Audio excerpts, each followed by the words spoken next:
नागेन्द्रहाराय त्रिलोचनाय भस्माङ्गरागाय महेश्वराय नित्याय शुद्धाय दिगम्बराय तस्मै नकाराय नमः शिवाय मन्दाकिनी सलीलचन्दनचर्चिताय नन्दीश्वरा प्रमथनाद महेश्वराय मन्दारमुख्या बहुपुष्पसुपूजिताय तस्मै नकाराय नमः शिवाय शिवाय गौरीवदनारविन्द सूर्याय दक्षध्वरनासिकाय श्रीनीलकण्ठाय वृषध्वजाय तस्मै शिवाय नमः शिवाय वसिष्ठकुम्भोद्भवा गौतमादि मुनीन्द्रदेवार्चितशेखराय चन्द्रार्कवैश्या नरलोचनाय तस्मै वकाराय नमः शिवाय यक्षस्वरूपाय जटाधराय पिनाकहस्ताय सनातनाय दिव्याय देवाय दिगम्बराय तस्मै वकाराय नमः शिवाय पञ्चाक्षरीमिदं पुण्यं यं पठेत् शिवसन्निधौ शिवलोकमाप्नोति शिवेन सह मोदते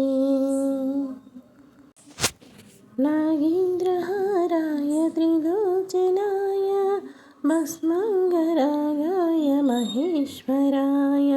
नित्याय शुद्धाय दिगम्बराय तस्मै नकाराय नमः शिवाय मन्दाकिनी सलीलचन्दनचर्चिताय नन्दीश्वरा प्रमथनाद महेश्वराय मन्दारमुख्य बहुपुष्पसुपूजिताय तस्मै नकाराय नमः शिवाय शिवाय गौरीवदनारविन्द सूर्याय दक्षध्वरनासिकाय श्रीनीलकण्ठाय वृषध्वजाय तस्मै शिवकाराय नमः शिवाय वसिष्ठकुम्भोद्भव गौतमादि मुनीन्द्रदेवार्चितशेखराय चन्द्रार्कवैश्या नरलोचनाय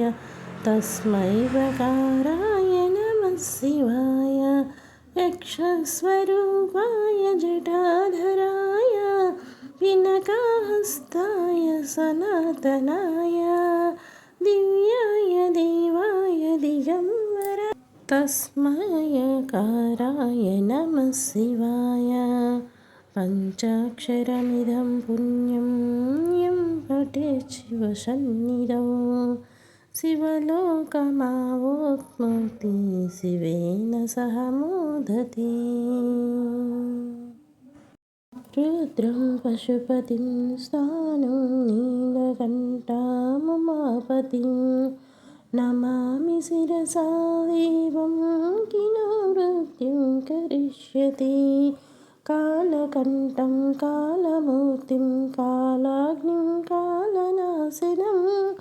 नमामि शिरसा देवं किलो मृत्युं करिष्यति अनन्तमव्ययं शान्तामक्षमालाधरं हरं नमामि शिरसा देवं किलो मृत्युं करिष्यति आनन्दं परमं नित्यं कैवल्यपदकारणं नमामि शिरसा देवं किलो मृत्युं करिष्यति देवदेवं जगन्नाथं देवेशं वृषध्वजं नमामि शिरसा देवं किलो मृत्युं करिष्यति स्वर्गापवर्गदातारं सृष्टिस्थित्यविनाशनं त्वं नमामि शिरसा देवं किलो मृत्युं करिष्यति गङ्गाधरं शशिधरं शङ्करं शूलपाणिनं नमामि शिरसा देवं किं नो मृत्युं करिष्यति